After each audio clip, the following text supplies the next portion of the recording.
लौटूंगी, लेकिन इसी बीच एक बड़ी खबर मिल रही है। अतीक अशरफ मर्डर से जुड़ी हुई ये बड़ी खबर है। आपको बता दें, सीएम आवास की सुरक्षा बढ़ा दी गई है। ये बड़ी खबर है, अपडेट आपको दे रहे हैं। दोनों डिप्टी सीएम की सुरक्षा बढ़ा दी गई है। चप्पे चप्पे पर निगरानी रखी जा रही है। मंत्रियों के आवास पर भी सुरक्षा सख्त कर दी गई है। किसी भी मंत्री के आवास पर जाने पर रोक लगा दी गई है। ये बड़ी खबर हम आपको बता रहे हैं इस वक्त की कि सीएम आवास की सुरक्षा बढ़ा दी गई है। और बीजेपी प्रवक्ता रमाकांत जी हमारे साथ लगातार बने हुए हैं। रमाकांत जी, आपसे समझना चाहेंगे कि कल बीती रात जो घटना घटी है इसके बारे में आपको पूरी जानकारी होगी, क्या कहेंगे आप?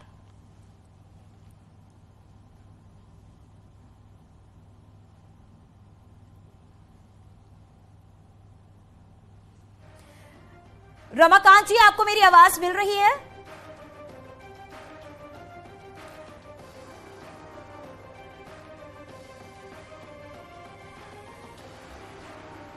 तो चलिए रमाकांत जी के पास वापस आएंगे, उनसे भी कई ऐसे सवाल हैं जिनके जवाब जानेंगे। और हमारे सहयोगी संकेत भी हमारे साथ जुड़ गए हैं। संकेत, आप जरा बताइएगा, मंत्रियों के आवास की सुरक्षा और सख्त कर दी गई है और किसी को भी जाने से मनाही हो गई है।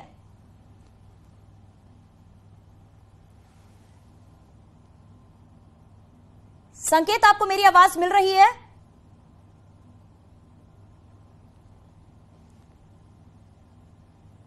तो चलिए अपने सहयोगी संकेत से भी जुड़ेंगे, क्योंकि वो लखनऊ में मौजूद है, सीएम आवास के बाहर वो मौजूद है। पल पल की अपडेट, पल पल की जानकारी दर्शकों तक पहुंचा रही हैं। और अभी खबर यही मिल रही है कि दोनों डिप्टी सीएम की भी सुरक्षा बढ़ा दी गई है। मंत्रियों के आवास की सुरक्षा बढ़ा दी गई है। बीती रात की घटना होने के बाद से पूरी तरीके से सुरक्षा व्यवस्था चाक चौबंद कर दी गई है। किसी तरह से कोई भी लापरवाही नहीं बरती जाएगी। पहले ही सीएम की तरफ से बात कही जा चुकी है कि कानून व्यवस्था से अगर कोई खिलवाड़ करता है तो उसे बर्दाश्त नहीं किया जाएगा। हमारे सहयोगी संकेत हमारे साथ जुड़ गए। संकेत, अभी क्या जानकारी मिल पा रही है? सीएम आवास की सुरक्षा और बढ़ा दी गई है, साथ ही दोनों डिप्टी सीएम की भी सुरक्षा और बढ़ा दी गई है।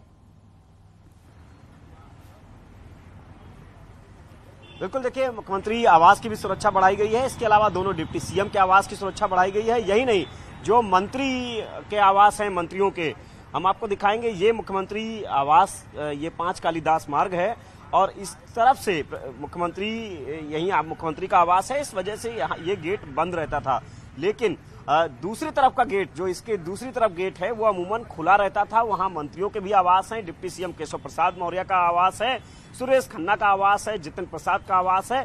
तमाम मंत्रियों के आवास वहां पर है, लेकिन दूसरा गेट भी आज बंद कर दिया गया है सुरक्षा के लिहाज से। उस गेट को भी दूसरी तरफ से भी बंद कर दिया गया है और किसी भी जो कर्मचारी या जिसको अनुमति आने की है, मंत्री के आवास से परमिशन होती है, वही अंदर आ पा रहे हैं। तो यानी कि सुरक्षा व्यवस्था चाक चौबंद कर दी गई है। मंत्रियों के आवास की सुरक्षा व्यवस्था मुस्तैद कर दी गई है। मुख्यमंत्री आवास की सुरक्षा व्यवस्था मुस्तैद है। इसके अलावा जो दोनों डिप्टी सीएम हैं उनके आवास की सुरक्षा व्यवस्था मुस्तैद कर दी गई है।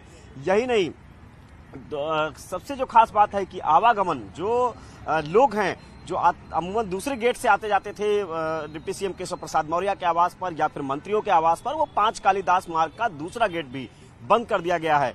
यानी कि बिल्कुल सुरक्षा व्यवस्था पुख्ता कर दिए गए हैं और आने जाने वाले लोगों पर भी नजर रखी जा रही है। संकेत, और हमारे साथ पूर्व एडीजी लगातार बने हुए हैं। पीके सर, क्योंकि आपसे जानना चाहेंगे, क्योंकि अब सुरक्षा व्यवस्था कड़ी कर दी गई है, सीएम के साथ साथ दोनों डिप्टी सीएम की भी सुरक्षा और सख्त कर दी गई है।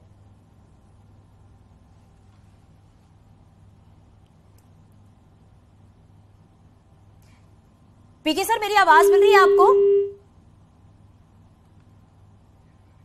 तो चलिए पूर्व एडीजी से जुड़ेंगे और बातचीत उनसे करेंगे, उनसे समझने की कोशिश करेंगे। लगातार आप तक तस्वीरें हम पहुंचा रहे हैं कि क्या हालात देखने को मिल रही हैं। चाहे बात लखनऊ की जाए या प्रयागराज की जाए, हलचल दोनों तरफ से देखने को मिल रही है। और समाजवादी पार्टी के प्रवक्ता अशोक जी लगातार हमारे साथ बने हुए हैं। अशोक जी, क्योंकि अब ये देखा जा रहा है कि सुरक्षा व्यवस्था को लेकर जो इंतजाम किए गए हैं उसमें अब किसी तरह की कोई कोताही, कोई लापरवाही बर्दाश्त नहीं की जाएगी अशोक जी। और अब तो ये भी है, लखनऊ में भी हलचल तेज हो गई है, वहां पर भी सुगबुगाहट देखने को मिल रही है। और दूसरी तरफ